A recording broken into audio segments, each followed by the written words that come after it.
These are the recorded memories of my grandfather, Claude Gentry, who was born in 1913.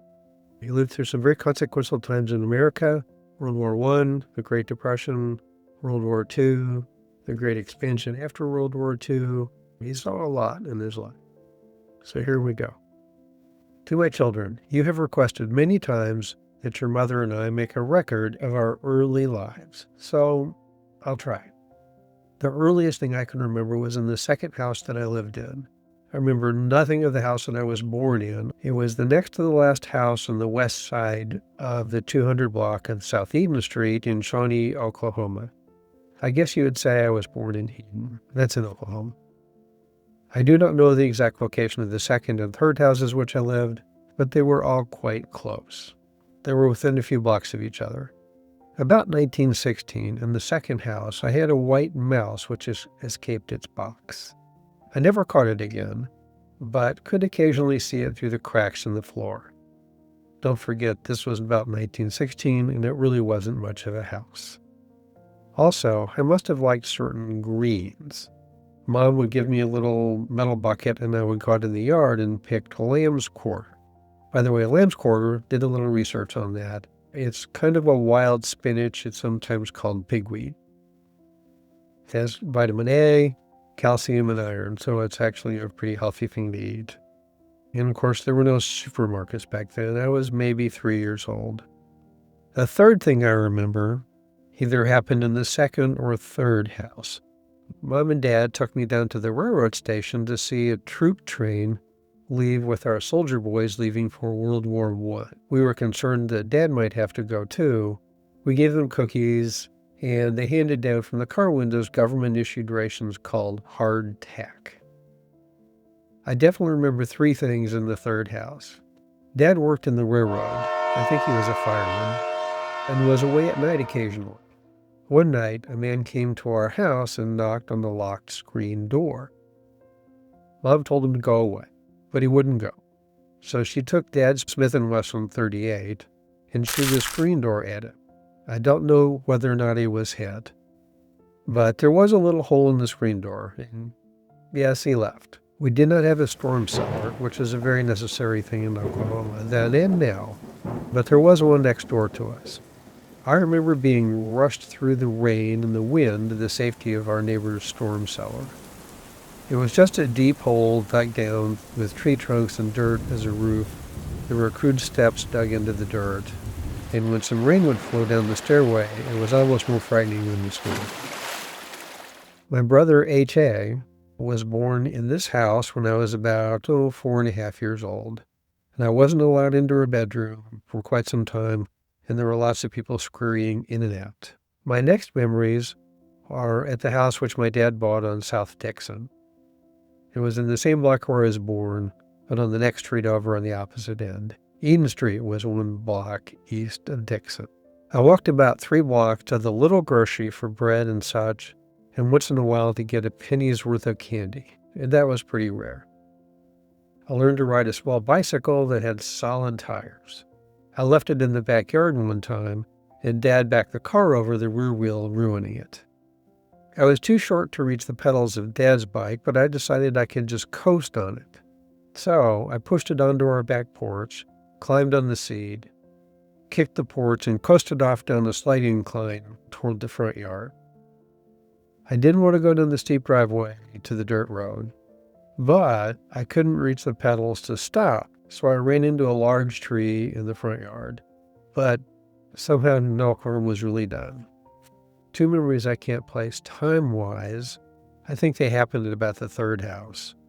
Aunt Nanny, who I think was Uncle Bill's wife and the mother of Minnie, had tuberculosis, and she lived all year, even in winter, on a screened-in porch. I just remember that we visited her once in a while, and she did finally die.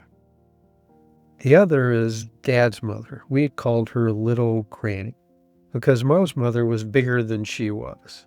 She seemed quite small and fragile, and she tended to sit in a rocking chair, and she liked to chew snuff.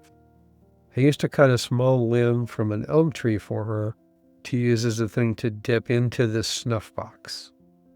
She would chew the end of the stick and make it like a little brush. and she died around that same time too. She, like most Southerners, claimed to be related to Stonewall Jackson. She told us that the Yankees came through taking everything they could find for food. So to keep them from taking their only milk cow, it was put up in the attic of the house. Can you imagine a cow in your attic? It was the only Civil War story that I remember. As an aside, I've done a video on her husband Nye's 4 years of service for the Confederate Army in the Civil War. It's really quite interesting. So there's a link somewhere. You'll find that interesting if you're interested in history and a little bit of maybe the point of view of the South. And by the way, there's no record that they owned slaves, just they supported the cause of the South. Back to the story. I believe her husband, my grandfather, was wounded in one of the major battles, but I don't remember the details. They received the body of some relative after a battle. He's a little off on those facts, which again was covered in that story, but he's remembering early childhood memories. Back to the story. I keep diverting. We always had a cow or two in a barn and yard out in the rear of our lot. Several times Dad bought a pig, fattened it all summer, then butchered it in the fall after a freeze. And that was exciting. The schooling of the hog as it was being killed, cutting it up, rendering out the lard and making soap in a large iron kettle in the backyard. My brother H.A. loved cooked meat, but he was scared of raw meat. He would really scream when he looked up on the porch roof and saw the large pieces of pork which Dad put there for cold storage.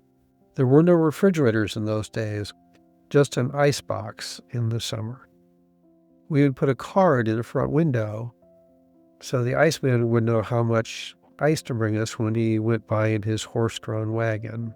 We kids would follow him, picking up little pieces of ice, which would chip off when he was cutting his ice. The house, and probably all the preceding ones, had no inside plumbing. We had a so-called two-holer out back. I think also that the house had no gas or electric. Later, Dad put in a bathroom, and gas, and electric. But in severe winter weather, the gas lines would freeze, so we kept a wood stove in the kitchen. I don't know how we originally took our baths in a wash tub on the kitchen floor. I remember the fragile gaslight elements. I remember cleaning the glass chimney on them, as well as the kerosene lamps with their wicks. The only real heat was in the living room and the kitchen, but come to think of it, the dining room had a little gas heater. Eventually, Dad bought a billy goat for me, but I was really afraid of him. He butted me down when I would go out to water him, so he was finally sold, and goats are really smelly. He then bought a Shetland pony for me, whose name was Peggy, and Peggy was quite small, but it was hard for me to get up on her back. We didn't have a saddle, just an old used saddle blanket for me to sit on. One time I was riding up the street and a piece of paper blew in front of us, scaring Peggy. She jumped sideways and took off down the street, and I landed in the dirt. Fortunately, some neighbors caught her, and all was well. We also had a small wagon for her to pull, but she was never really broken to pull it. I guess she was really too scary. Dad sold milk to a few people, and one time Peggy was pulling the wagon while we were delivering milk. Something scared her. She started kicking, broke both shafts. She jerked the reins out of Dad's hands and took off down the street. Fortunately, some men caught her several blocks away. So then Dad sold her and the wagon, and he bought a taller pony. I don't remember ever riding him because he was quite neat. One day Mom looked out back to see where Brother H.A. was playing, and he was playing in the dirt right under that pony. It was standing perfectly still. So to keep from disturbing the pony, she called H.A. to the house. After he was a safe distance from the pony, she grabbed him, and she probably gave him a licking. It seemed like he was always being spanked for something. Dad bought his first car in 1921. I think it was a Ford touring car. When it rained, you had to put up the side curtains to help keep you dry. There was no door on the left side by the driver, and Dad used to just step over the side. It had running boards to step on while getting in and out. When we took trips, luggage and stuff, such as cooking utensils, were strapped to the running board with an expandable luggage carrier. But it was really hard to start. He often tired out several neighbors who would help crank it. Cars back then, before starters, electric starters, would literally be a crank on the front of the car that you crank and crank and crank till it fired and started going. This car had wooden spokes on the wheels, and when they were real dry, they would rattle. So Dad would soak them with water. He preferred to do it by driving into a river at a ford. That's a shallow crossing of a river where there's no bridge. It generally had a lot of gravel and small stones. He delighted in driving past cars which were stalled in the rain, killing their motors. Ours was one of the first that were protected against that.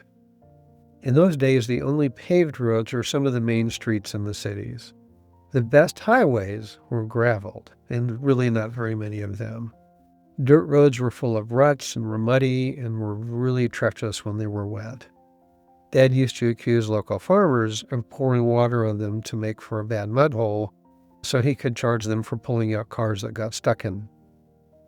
And maps were almost unheard of.